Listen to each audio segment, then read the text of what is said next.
नमस्कार, आतंक स्टडी में आपका स्वागत है। आप पढ़ रहे हैं वैदिक सभ्यता यानी वैदिक संस्कृति पढ़ रहे हैं। यानी सिंधु घाटी सभ्यता के पतन के बाद एक जो नई सभ्यता का उदय हुआ, जो एक नवीन सभ्यता का उदय हुआ जिसका नाम था वैदिक सभ्यता, जिसका नाम था वैदिक सभ्यता।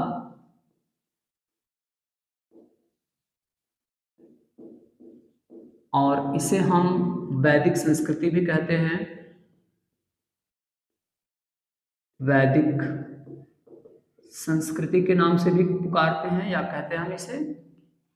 अच्छा, सिंधु घाटी सभ्यता की जो व्यवस्था थी वह नगरीय थी और वैदिक संस्कृति की जो व्यवस्था थी वह ग्रामीण व्यवस्था थी। तो दो एक मेन डिफरेंस यह है, सिंधु घाटी सभ्यता की जो भाषा थी हमने पढ़ा है कि वह भाव चित्रात्मक थी। उस लिपि को अभी तक पढ़ा नहीं जा सका है, जिसके बारे में हमें जानकारी नहीं प्राप्त हुई है डिटेल में। लेकिन जो वैदिक संस्कृति है इसकी जो भाषा थी वह संस्कृत थी। ठीक है, हम आगे बढ़ते हैं। वैदिक सभ्यता के जो संस्थापक थे वह आर्य थे। माना जाता है कि वैदिक सभ्यता के जो संस्थापक थे वह आर्य थे। संस्थापकों में आर्य कहा जाता है, जो संस्थापक थे इनके आर्य थे। आर्य का मतलब होता है श्रेष्ठ, जो हम कल पढ़ चुके हैं। आर्य का मतलब होता है श्रेष्ठ या कुलीन हम कह सकते हैं। अच्छा, अब बात यह होती है कि इतनी बेहतरीन नगरीय सभ्यता के पतन के बाद कैसे मतलब यह लोग जो आर्य लोग थे, यह वैदिक संस्कृति कहाँ से आई, मतलब यह आर्य लोग कहाँ से आए, इन्होंने कहाँ मतलब इनका मूल निवास कहाँ है। तो इसके लिए अलग अलग मत हैं। कुछ हमारे देश के भी विद्वान हैं, कुछ हमारे देश के बाहर के भी विद्वान हैं, यानी विदेशी लोग भी हैं, विदेशी विद्वान भी हैं और हमारे देश के लोग भी हैं। तो देखते हैं कि देश और विदेश के विद्वानों का क्या मत है, अलग अलग क्या मत है और संभवतः कौन सा मत बिल्कुल सही है इनके मूल निवास के लिए। तो चलिए सबसे पहले हम देखते हैं, हमारे सबसे पहले जो विद्वान थे आर्य समाज के संस्थापक श्री दयानंद सरस्वती जी। दयानंद सरस्वती जी। अच्छा, आपसे प्रश्न पूछा जाता है आपके पेपर में, दयानंद सरस्वती जी ने कहा कि जो आर्य लोग थे वो लोग तिब्बत से आए हुए थे। तिब्बत वह हिस्सा जो चीन अपना बताता है इस समय, भारत से लगा हुआ एक देश। अब मतलब एक देश चीन मानता है, अपना हिस्सा मानता है तिब्बत को। तो दयानंद सरस्वती जी कहे कि नहीं, जो आर्य लोग थे वह तिब्बत से आए थे। अच्छा, जो इनका मत है ना, किसी भी विद्वान का मत है, वो अपने अनुसंधानों के बाद बताते हैं। यानी उन्होंने काफी रिसर्च की होंगी इसके बारे में कि हाँ कुछ मेल किया होगा, कुछ देखा होगा, रिलेशन देखा होगा, संबंध देखा होगा, इसलिए वो लोग बोलते थे कि हाँ वह यहाँ से आए थे। इसके ऊपर डिटेल होता रहता है, अनुसंधान होता रहता है। तो जो लोग इसके ऊपर अनुसंधान किया उन्होंने अपना अपना मत प्रस्तुत किया। ठीक है, हमारे अगले जो विद्वान थे हमारे देश के वह थे गंगानाथ झा।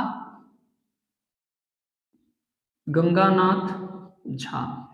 गंगानाथ झा ने कहा कि जो आर्य लोग थे ना वो ब्रह्मर्षि देश से आए थे। ब्रह्मर्षि देश। ब्रह्मर्षि देश किसे कहते हैं? ब्रह्मर्षि देश कहा जाता है गंगा यमुना के बीच के क्षेत्र को, गंगा यमुना के दो आब को कहा जाता है ब्रह्मर्षि देश। कि इनके कहने का मत यह था कि जो जो आर्य लोग थे वो ब्रह्मर्षि देश यानी गंगा यमुना के जो बीच का क्षेत्र है वहां से ये लोग आए थे। अगले हमारे जो विद्वान थे उनका नाम था डॉक्टर अविनाश चंद्र दास। डॉक्टर अविनाश चंद्र दास। अविनाश चंद्र दास। और एक और विद्वान थे संपूर्णानंद।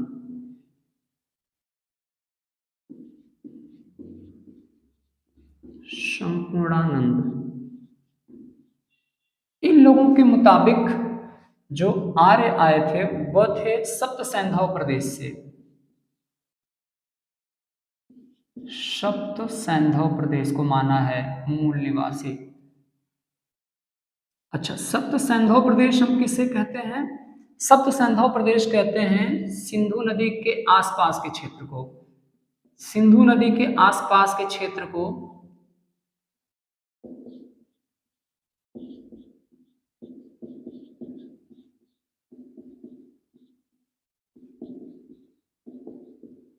सिंधु नदी के आसपास का क्षेत्र जिसे सप्त सिंधु प्रदेश कहा जाता है।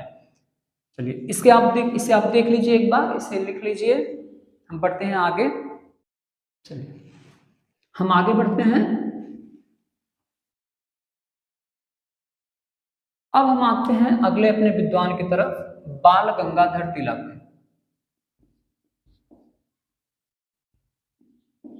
बाल गंगाधर तिलक।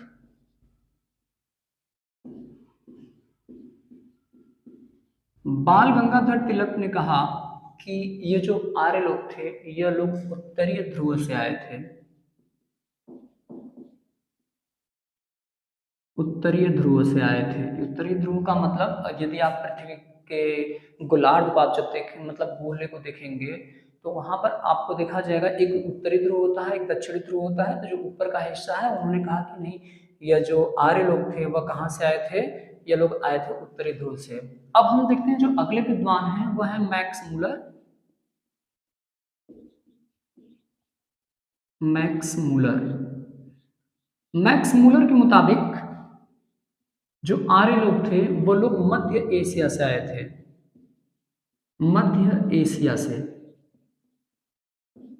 ये लोग मध्य एशिया से आए थे। और संभवतः यह वाला जो ऑप्शन है, इनका जो मत है वह लगभग सर्वमान्य माना जाता है कि हाँ, जो लोग मतलब जो आर्य लोग थे वह मध्य एशिया से आए हुए थे, क्योंकि इन्होंने काफी रिसर्च दी, काफी प्रमाण दिए, काफी प्रूफ दिए इसके ऊपर कि हाँ, जो आर्य लोग थे वो लोग कहाँ से आए थे, मध्य एशिया से आए थे।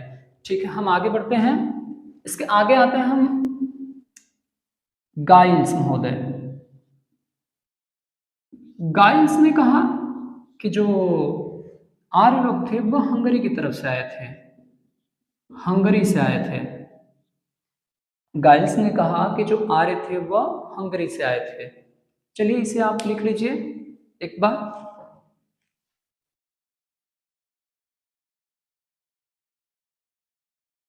चलिए आते हैं अगले। हमारे जो विद्वान थे वो थे B.S. त्रिवेदी।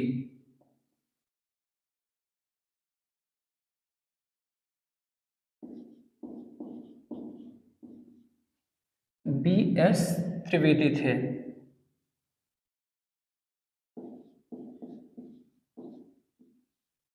अच्छा, B.S. त्रिवेदी जी, इनका कहना था कि ये जो आर्य आए थे वो देविका प्रदेश से आए थे। कहाँ से आए थे, देविका प्रदेश से।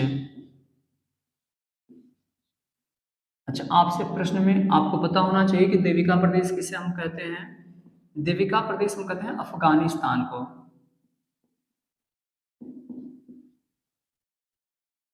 अफगानिस्तान। अफगानिस्तान को। इसी तरह से थे प्रोफेसर पेंका। प्रोफेसर पेंका, इनके मुताबिक जो आर्य लोग थे वह जर्मनी के मैदानी भागों से आए थे।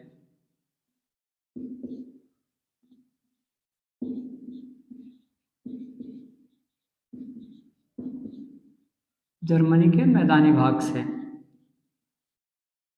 और एक और हम देखते हैं, विद्वान थे डॉक्टर कल्ला।